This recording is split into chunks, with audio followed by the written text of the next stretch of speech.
All right, we're in the book of Ruth, and we will spend a little bit of time, not a terribly big amount of time this morning, introducing this book. It's another short book when you think about the book of Ruth. When you think of the books in the Old Testament, they're usually rather long, but Ruth is just a short 4 chapters. And as we enter into this book, I want to at least give you some ideas of where this book spans, because when it comes to the author and the date of writing, I can't give you a definite on who it was and when it was written. We have some very good ideas.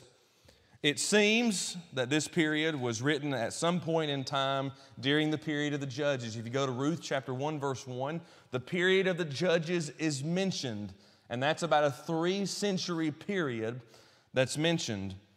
In the events of Ruth have taken place during the time of Moab when they held sway over Palestine. And some have said that the place or the date of the story is sometime when Ehud or Shamgar served as judge. Some, according to Josephus, a historian of years gone by, thought that it was during the time of Eli. Other Jewish writers says it was during the time of Isban, which they allege to be another name for Boaz, and we'll get familiar with that as we go through our study, who lived in Bethlehem. Both Isban and Boaz, if they are the same men, both lived in Bethlehem, so good indications there. Another historian named Usher places the events during the times of the Midianite oppression, which Gideon removed, but all we can know for certain is that the story occurred during the 3 centuries of the period of the book of Judges. That's the time frame we're in. I wish there was some more conclusive information of which we can give, but men much smarter than I have studied this, and that's where they stand, and that's where I'll leave it. Now let's talk about the book of Ruth. When we're talking about this particular book, it spans in the point of Judges and 1st and 2nd Samuel. The book of Joshua records the history of Israel's entrance into the land of Canaan, and Judges depict some of the great events during the time in which Israel was guided by the Judges, and Ruth details a story. Ruth details an account between 2 people. One is Ruth. Who's the other? Naomi. We know who she is, her mother-in-law. Talks about their struggles. It talks about the providing us with an understanding of the daily features of the Jewish way of life under the Judges. And the book of 1 Samuel shows how Israel changed from the government under the Judges to the ascension of their first king.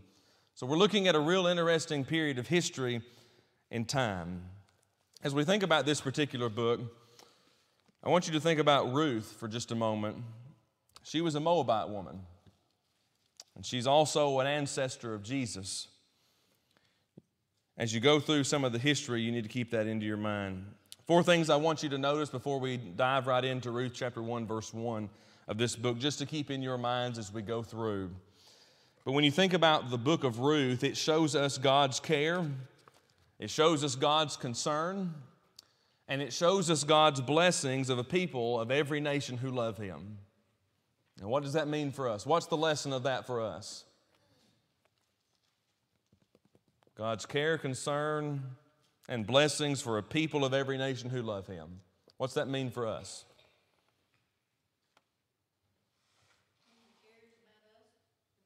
Yeah. Are we a people of a nation? And are we a people who love Him? We should be.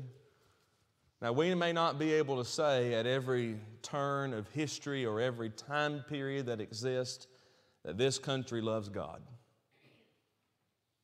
But we certainly can be a people who live in this country who can say that they love God. There's something that's interesting to me in the Old Testament that I guess we ignore when we start thinking about our own history. But how many times did God survey the people and it was only few of the nation who supported Him? How many times did that happen? About every time. Even in the camp of Israel, how many times did God survey Israel and there were only few who stood for Him and many who wanted to say, "Did you bring us here to die?" How many times did that happen? Over and over. It seems to be a theme, doesn't it? Now you look at... Exactly. But here's what I want to point out as a point to us. This is a lesson for us before we get into the book of Ruth. Whether our country loves God or not does not mean we should not, or does not mean we should. Why should we stand with God? If we don't, we're not going up the stairs. Well, why should we? That's a true point. But why should we not? Why should we stand with God? There you go. Many times we make our allegiances to our country, and listen, don't hear me wrong. That's wonderful. There you go. We need to consider in our lives not only our allegiance to this country, but our allegiance to God. Well, how many of our past presidents were actually God-believing Christians? I would say very few, if any. But here's the deal. It does not matter who's in the White House. It matters who's in your house. And that's the book of Ruth. Here these two individuals, Ruth and Naomi, they're going to go through some very terrible times. And we're going to see that pretty early on. We're going to see that God has care, concern, and blessing for the people of any nation who love Him. That's lesson 1 in the book. Lesson 2, this book emphasizes God's providential help for all of His people. Now, providence is an interesting word. It's only found once inside of Scripture, and it only refers to man's providence toward man. We only read of the scenarios of God's providence toward man. We never see them defined saying this is providence. But we understand the idea or the mentality of providence. God working inside of a nation, God working inside of a people for the betterment of His cause, for the betterment of His people. So we're going to see that happen in this particular book. Not only in this book are we going to see God's providence, we're going to see that God's sovereignty is not limited by national boundaries. God is not limited by nationality. God is not limited by space. God is not limited by land mass. Can God only bless the United States? No. Can God bless the entire world? How can God bless, or what would it take for God to bless the entire world? We'd have to turn to Him. That's a principle we're going to see also inside of this book as point number 3. Point number 4, we're going to notice the power of God demonstrated in the fact that He was able to use common people as the progenitors of a great people. The lowly Moabites became the great grandmother of King David. Here, a people who were seen in the world as the smallest of the small, in our minds should be the greatest of the great. Because what happens if you take David out of the lineage of mankind? Think about this for a minute. You take David out, what happens? No Christ. So as we're looking at the book of Ruth, we're looking at the very Christ Himself. Keep that in your mind as we go through this book. 4 lessons as we learn this book and as we go. Let's pick up in Ruth chapter 1. Pick up with me in verse 1. And let's just notice Ruth 1, verses 1 through 5, the background account. The background account. Just read with me verse 1. Now it came to pass in the days when the judges ruled that there was a famine in the land. And a certain man of Bethlehem, Judah, went to sojourn in the country of Moab, he and his wife and his 2 sons. And the name of the man was Elimelech, and the name of his wife Naomi, and the name of his 2 sons Mahlon and Chilion, Ephraimites of Bethlehem, Judah. And they came into the country of Moab and continued there. Notice verse 3. And Elimelech, Naomi's husband, died. And she was left and her 2 sons. Pause for just a minute. What's taking place? Sometimes we read through verses 1 through 3 so fast that we don't recognize everything that's taking place. What's taking place? This is going to set the scenes for the entire book too. Don't forget this. All right, there's a great famine. Okay, pause for a minute. Let's talk about famine. If there was a famine in the United States, what would we do? The answer is we don't know. Because in reality, we've never been in a place, most of us have not been in a place where there was no food. There was no future. There was no hope. That's the idea of a famine. Famine is not having what you don't want. That's how we treat our refrigerator, isn't it? You go to the refrigerator, I don't want that. And you go to the pantry, and I definitely don't want that. Then you go out to eat, and, well, that's not what I wanted either. That's not a famine. That's choice. So here they are. They're in a hopeless situation. So there's a famine, number one. What happens next? Because of the famine, what happens? They move. What would that be like? What would it be like if you had to take your wife and your two sons and move to a strange country? Anybody up to doing that today? Yes, yes. There were occasions in even our own country's history where people had to move around such as things. But were those easy things to do? No, most likely we would describe them as chaotic, as heartbreaking, probably every day of life in that scenario. So we're trying to set the scene of what's happening here. So here they've had to move. They've moved to another country. Now get down to verse 3 in your minds. Elimelech. What happens to him? Notice, notice how it reads. And Elimelech, Naomi's husband, died. Where are they at again? Where are they at again? What city are they in? They ain't at home. Moab. What's happening at home? Great famine. They can't go back. What's happened?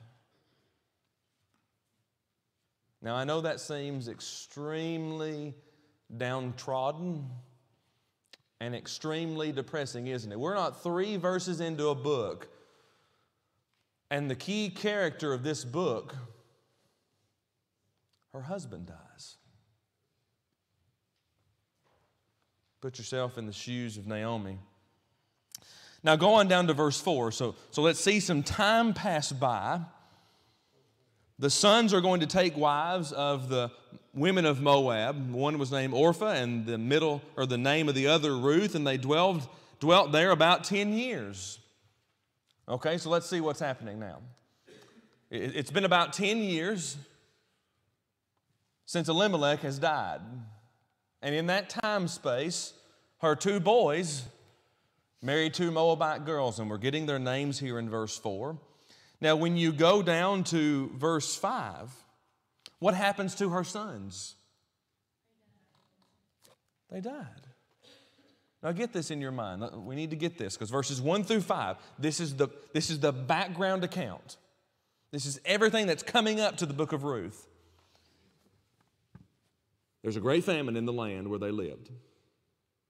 Elimelech decides to move his wife and his 2 sons to a strange country.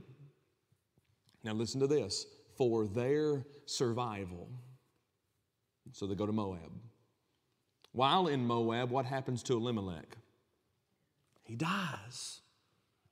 About 10 years later, his sons have married daughters of Moab, Orpah and Ruth, and what happens to them? They die. Now, why did they move to Moab? To survive. Now, that is the background account to the book of Ruth. This book is a book set in the scenes of tragedy. Now, let's ask a question here. Who's left? Who's left? Verses 1 through 5. Who's left? Naomi, Ruth, and Orpah. 3 individuals. Of all of the individuals we're talking about, they're there. And let's talk about Naomi for just a minute. She's in a strange country, in a strange land. Her husband has died where he took them to survive. Her children have married joyous occasion, but now they have died. Great tragedy in the land in which they were supposed to survive and thrive.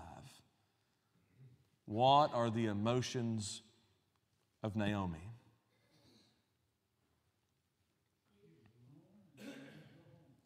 I think that's the best way to describe it. She was alone and she wanted to go home. Wouldn't you? Everything you ever knew was somewhere else, and everyone you ever knew had died. There are the scenes as we begin to look at verses 1 through 5 in this particular book. And yes.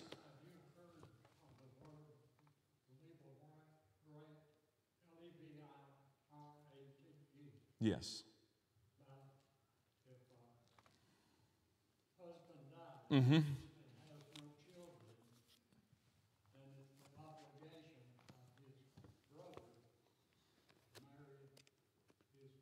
Uh-huh. It was a custom, yes. And that's going to come up to us as we start going through this book. We're going to get there.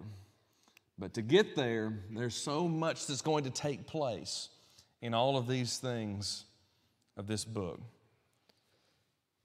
Now, there's something I do want us to look at in verse 5, really verses 4 through 5. I want to ask us the question,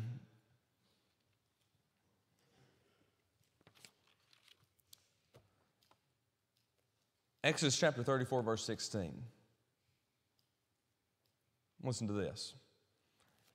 And thou take of the daughters of their daughters unto thy sons, and their daughters go whoring after their gods, and make thy sons whoring after their gods. What's that mean? Yeah, okay. Your son marries a daughter of an idolatrous nation. What's your son going to do? He's going to chase after an idolatrous people, an idolatrous wife, and an idolatrous God. He didn't have to. Nobody said he had to. If it pleases the wife, There's a difference between have to and reality. And that's something we've got to come to grips with. We often, many occasions, say that, well, that's not going to happen. You go to Deuteronomy chapter 7, verses 1 through 8, the same warning is given. The question becomes, does Exodus 34:16 and Deuteronomy 7, 1 through 8 include the Moabites and the Ammonites, which is being discussed in the book of Ruth? Did these two young men violate the law of God? sounds like it.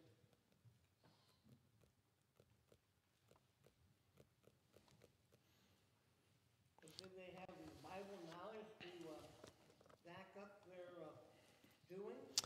Well, many people believe that the Israelites were allowed to marry the Moabites and the Ammonites, but these outsiders were not to be able to be brought into the Lord's people.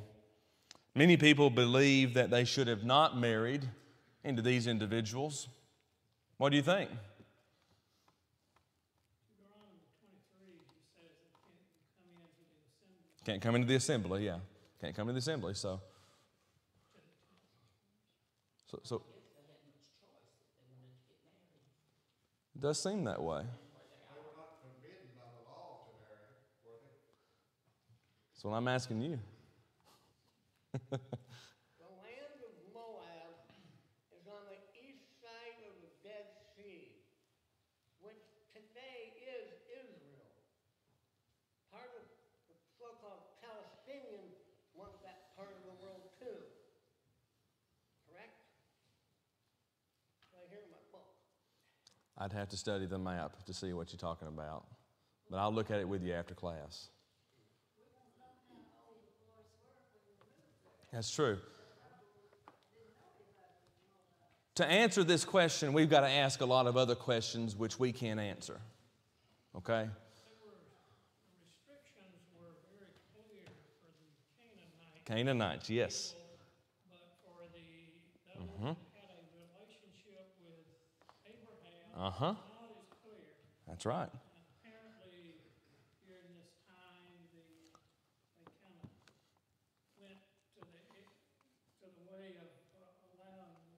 Yeah, yeah. I don't remember a place where he really condemned them. I've looked, I couldn't find a condemning place. Now, the Canaanites, that's black as white as can be. But in this occasion, it seems that it may have been acceptable for that. All the Canaanites were destroyed when they went into the land after Moses was dead. Well, we're still in a history where a lot of these people are still in existence. It does. I'm with you there. The concept still holds, and that's really where I wanted to get us to today. The concept still holds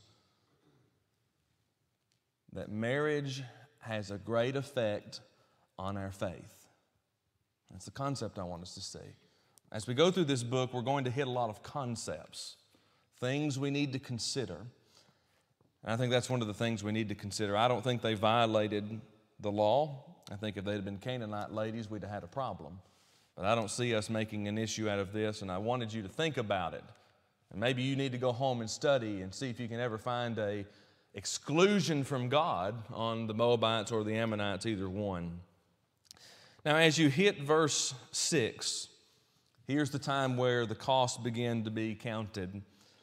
Yes? Before you leave those verses, do you have any thoughts on a lot of the commentaries look at these deaths as being God's punishment for them leaving their homeland and not relying on God to see them through the I do. I have a major thought about that. Who else left his homeland and went to another land during a great famine? Abraham. Was Abraham wrong in taking care of his family? No. Same thing is true for us today. You must take care of your family. It's like taking a job somewhere else because you can provide for the one. Exactly. Sometimes those decisions must be made. Here, a father made a decision. Was it the right decision? It was for him at the time. Okay, see, here's what I want us to understand. It's not our decision whether that was the right decision or not.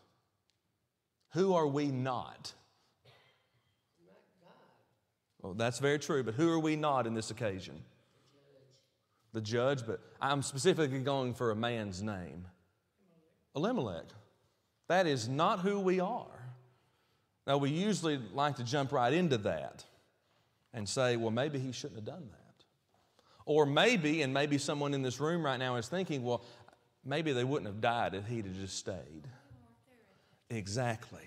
We've got to get to a point, and I think the book of Ruth helps us with this, of getting out of the idea of making decisions for others.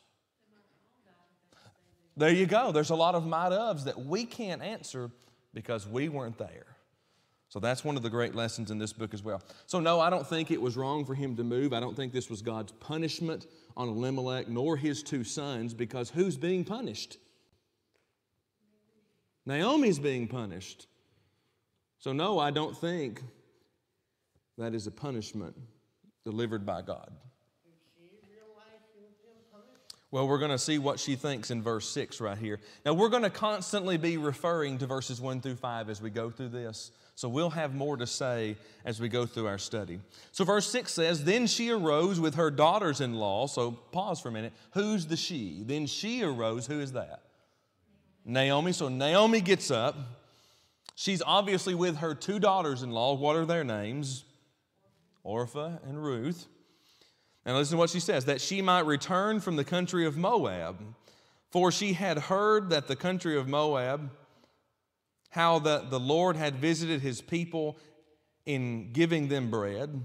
Wherefore she went forth out of the place where she was, and her two daughter-in-laws with her. And they went on the way to return to the land of Judah. What's taking place? She's going home. And we don't know how long of time has passed. We know it has been at least 10 years since her husband died, since Elimelech died. But we do not know how long or how much time had passed since her two sons had passed away. We do know some period of mourning may have taken place. But Naomi has learned that conditions have improved back home. And naturally, what does she want to do? Go home. That's not an unnatural thought. She had heard that God had visited his people in giving them bread, and she had believed this report. She made her preparations to return to her homeland. Now, Naomi's tender heart was sorely tried in her losses, don't you think? Has this been a trying occasion for anyone? Of course so. The happiness of home and the people involved and not the surroundings. You know, when loved ones are present, happiness is there regardless of the location, isn't it? Isn't that true? Doesn't really matter where you're at. There was really a scarcity of men at that particular place about what Naomi said about having sons in her. Yes. For them to have husbands. That's right, yeah. She recognizes another problem.